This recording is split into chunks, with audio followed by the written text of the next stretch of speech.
नमस्कार दोस्तों, versus of wisdom में आपका स्वागत है।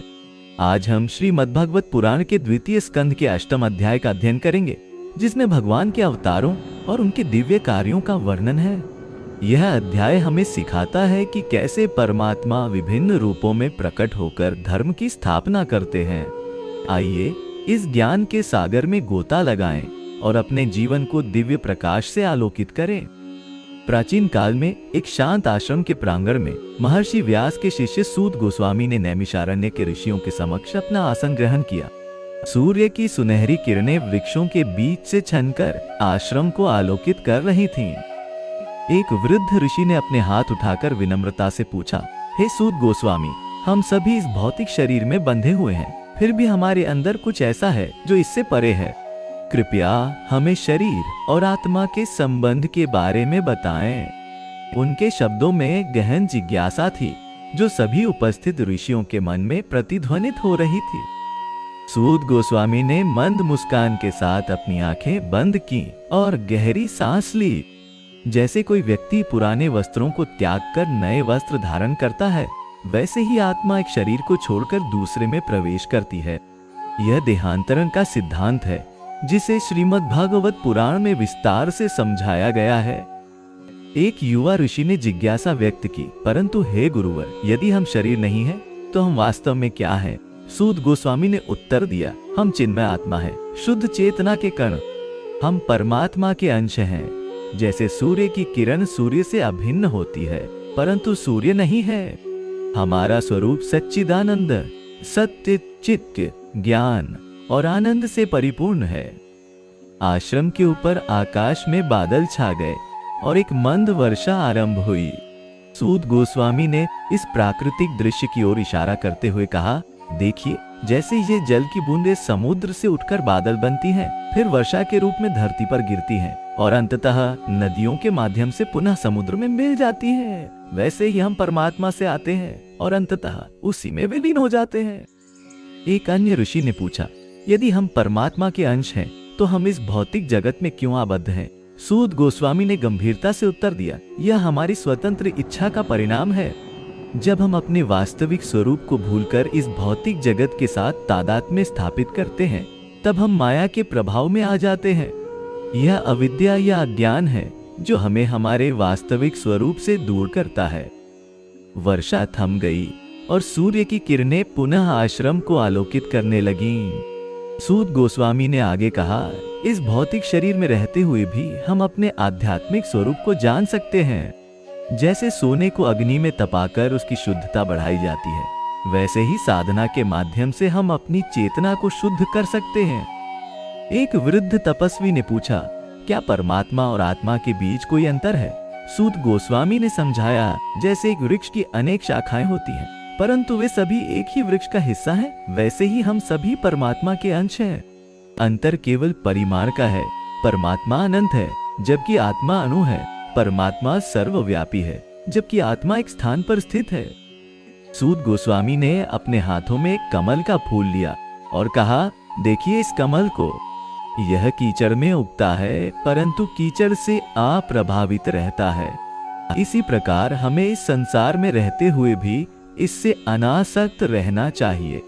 यह कर्मयोग का सिद्धांत है, कर्म करते हुए भी उसके फल से अनासक्त रहना।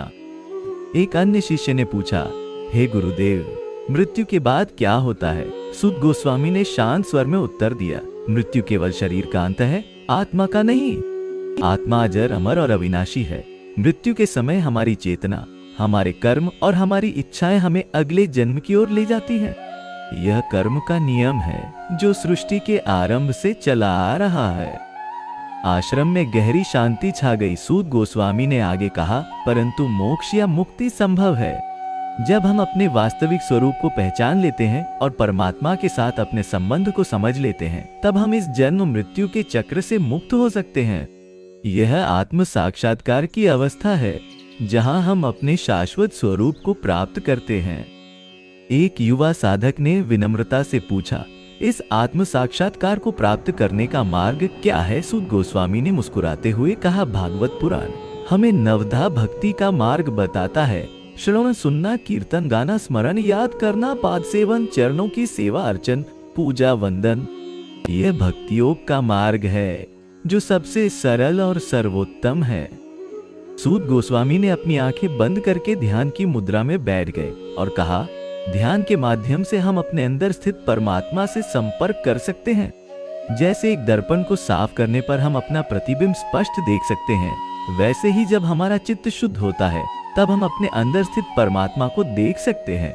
यह अंतर्यामी है जो हमारे हृदय में निवास करता है। एक अन्य ऋषि ने पूछा, क्या शरीर का कोई महत्व है यदि हम शरीर नहीं है? सूत गोस्वामी ने उत्तर दिया, निश्चय ही शरीर एक मंदिर है जिसमें आत्मा और परमात्मा निवास करते हैं। इसलिए इसकी देखभाल करना और इसे स्वस्थ रखना हमारा कर्तव्य है। परंतु हमें यह नहीं भूलना चाहिए कि यह अस्थायी है और हमारा लक्ष्य इससे परे है। सूर्यास्त के समय आश्रम में दीपक जलाए गए। सूत गोस्वामी ने एक दीपक की लौ की ओर इशारा करते हुए कहा, देखिए इस दीपक को। इसकी लौ ऊपर की ओर उठती है, जैसे हमारी चेतना परमात्मा की ओर उन्मुख होती है। यह प्रकाश अंधकार को दूर करता है, जैसे ज्ञान अज्ञान को दूर करता है। हमारा वास्तविक स्वरूप इसी प्रकाश के समान है, चैतन्य और प्रकाशमय। सूत गोस्वामी ने आकाश की ओर देखते हुए कहा, जैसे ये असंख्य तारे आकाश में चमकते हैं, वैसे ही असंख्य आत्माएं इस ब्रह्मांड में हैं। प्रत्येक आत्मा अद्वितीय है, फिर भी सभी एक ही परम सत्य से जुड़ी है। यह एकत्व में विविधता का सिद्धांत है जो वेदांत का सार है। एक वृद्ध साधिका ने पूछा, हे गुरुदेव, दुख और पीड़ा का क्या कारण है? सूत गोस्वामी ने करुणा से भरे स्वर में कहा, दुख का मूल कारण अहंकार है, यह भ्रम कि मैं यह शरीर हूँ।